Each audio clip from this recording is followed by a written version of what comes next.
अन्य समाचारनी जो बात करिए तो वडोदराना वाघोडियामां सरा जाहेर लूंटनी घटना। सोना चांदीना वेपारी पर जीवलेण हुमलो करीने लूंट चलाववामां आवी छे। दुकान बंध करी घरे जई रहेला वेपारीना माथामां लाकडाना फटका मारीने बेग झूंटवी लीधी।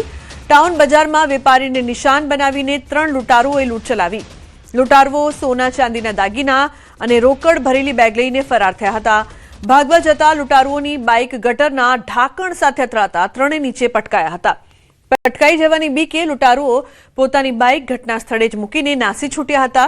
ગંભીર રીતે ઇજાગ્રસ્ત વેપારીને તાત્કાલિક સારવાર માટે હોસ્પિટલ ખસેડાયા છે। તો પોલીસે લૂંટારુઓની બાઇક કબજે કરી છે। તપાસનો ધમધમાટ તેજ કર્યો છે। હાર્દિક જોડાયા છે વધુ માહિતી આપવા માટે। હાર્દિક, શું છે સમગ્ર ઘટના, શું વધુ વિગતો? બિલકુલ જી, જો હવે વડોદરાની વાત કરીએ તો વડોદરા શહેરની સાથે સાથે ગ્રામ્ય પંથકમાં જે ગુનેગારો છે તેઓ બેફામ બન્યા છે। આ ઘટના એટલા માટે ચકચાર જગાવે છે કારણ કે જાહેરમાં જે છે તે લૂંટની ઘટનાને અંજામ આપવામાં આવે છે। આ સોના ચાંદીના વેપારી છે તેઓ પોતાની દુકાન બંધ કરીને આ ટાઉન બજારમાંથી પસાર થઈ રહ્યા હતા। દરમિયાન જે એક બાઇક પર 3 લોકો જે છે તે સવાર હતા। તેઓ અચાનક આવ્યા હતા અને વેપારી પર જીવલેણ હુમલો કર્યો હતો અને જે દાગીના ભરેલી બેગ જે છે તે ઝૂંટવીને ફરાર થઈ ગયા હતા। અને આપણે અત્યારે વાત તે પ્રમાણે કે બાઇક જે છે એમને એ હદે પૂરપાટ ઝડપે ભગાયું હતું કે ગટરના ઢાંકણા સાથે બાઇક ટકરાઈ હતી અને ત્યારબાદ આજે છે ત્રણેય લૂંટારુઓ નીચે પડી ગયા હતા। તેઓ બાઇક મૂકીને સ્થળ પરથી ફરાર થઈ ગયા હતા। પોલીસને એવી શંકા છે કે કોઈ જાણ ભેદ હોઈ શકે અથવા તો પછી આજે ત્રિપુટી છે તેમના દ્વારા અગાઉથી જે છે તે દુકાનદાર અને દુકાનની રેકી જે છે તે કરવામાં આવતી હતી। આસપાસના સીસીટીવી ફૂટેજ છે તેની પર ચકાસણી કરવામાં આવી રહી છે। તો ત્યાં હાજર જે લોકો હતા તેમના પર નિવેદનો લેવાની પ્રક્રિયા જે છે તે પોલીસ દ્વારા અત્યારે શરૂ કરાઈ છે। જી બિલકુલ હાર્દિક, આભાર સમગ્ર માહિતી બદલ। તો પોલીસ દ્વારા અંગે વધુ કાર્યવાહી।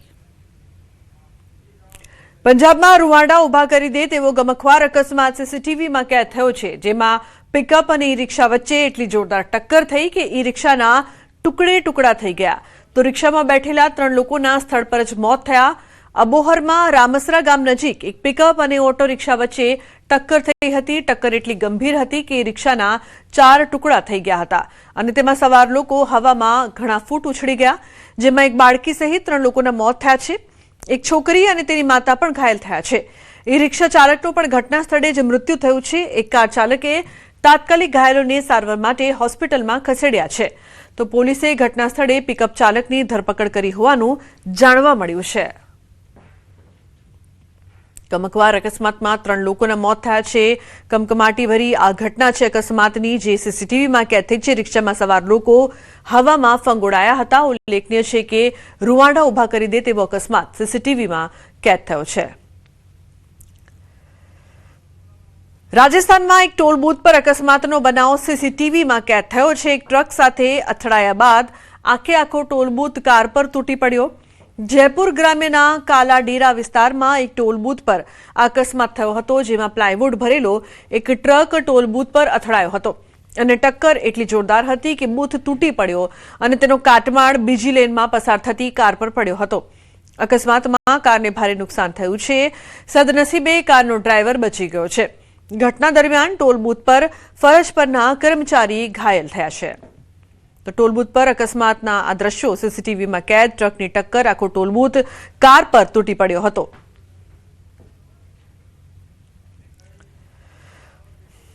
આણંદમાં ડમ્પર ચાલકો બેફામ બન્યા છે। આણંદના 100 ફૂટ રોડ ઉપર ઓવરલોડ રેતી ભરેલા ડમ્પરે રસ્તા પરથી પસાર થઈ રહેલી મહિલાને કચડી નાખતા ઘટના સ્થળે જ મહિલાનું કરુણ મોત નીપજ્યું હતું।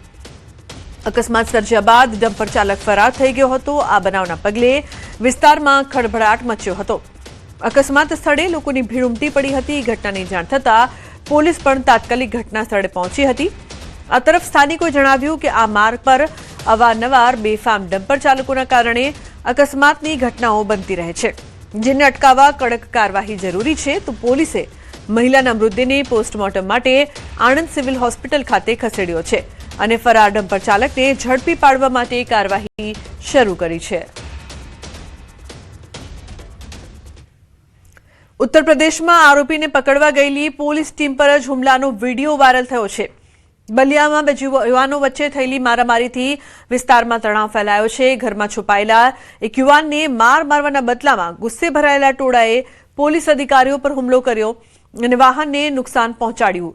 વિસ્તારમાં પહેલા મારામારી થઈ હતી, જે બાદ પોલીસ ઘટના સ્થળે પહોંચી, પરંતુ આરોપી યુવકને પકડવાનો પ્રયાસ કરી રહેલી પોલીસ ટીમ પર ગ્રામજનોએ પથ્થરમારો કર્યો હતો.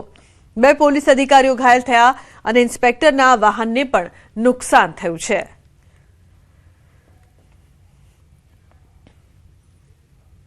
જૂનાગઢના ગિરિરાજ વિસ્તારમાં આવેલી ચિત્રકૂટ સોસાયટીમાં એક ચકચારી હત્યાની ઘટના સામે આવી છે. 65 વર્ષીય સુનીતાબેન રમેશભાઈ રાયજાનીની તેમના જ ઘરમાં ગળું કાપી ક્રૂરતાપૂર્વક હત્યા કરવામાં આવી.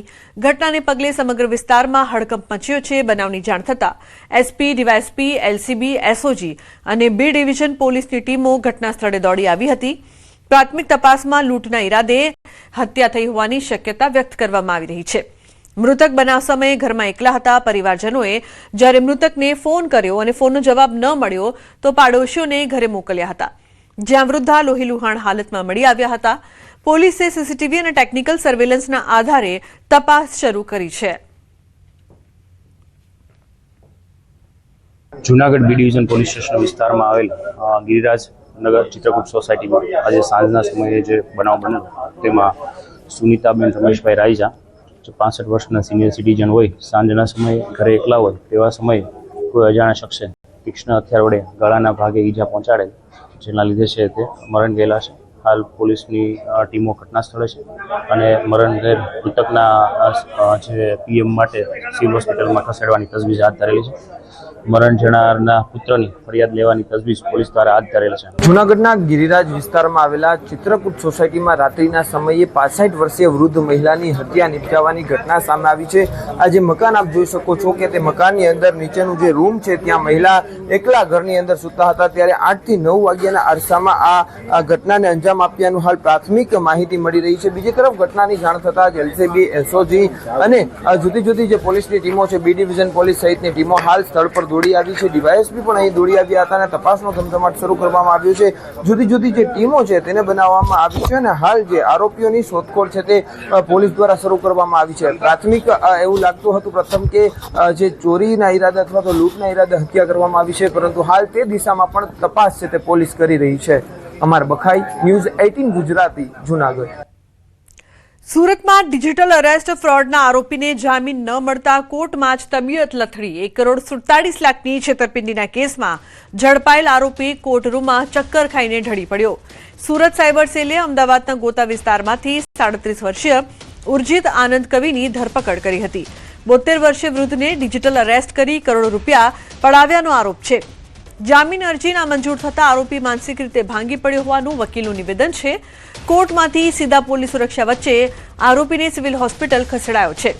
ડોક્ટરોએ પ્રાથમિક તપાસમાં આરોપીનું બ્લડ પ્રેશર લો હોવાનું જણાવ્યું છે. બેરોજગાર હોવા છતાં આરોપીના ખાતામાં 2.84 કરોડથી વધુના શંકાસ્પદ ટ્રાન્ઝેક્શન મળી આવ્યા છે. નેશનલ સાયબર ક્રાઇમ પોર્ટલ પર આરોપી સામે 12 ફરિયાદો નોંધાઈ છે.